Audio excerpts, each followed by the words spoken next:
Hello guys, welcome again.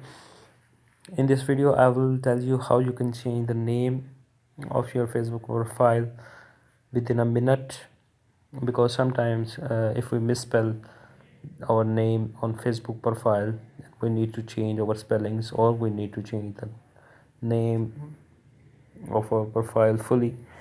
So you need to go into the Facebook application and click on the hamburger icon at the top right corner, and you need to go into the account settings. Account setting will be under the help and setting tab, and you can see here is your account setting. You need to click here, and after clicking on the account setting you need to go into the general settings, and in the general settings you will be able to change your name. Now click on the name. Now you can change your first name, last name, and submit for the review.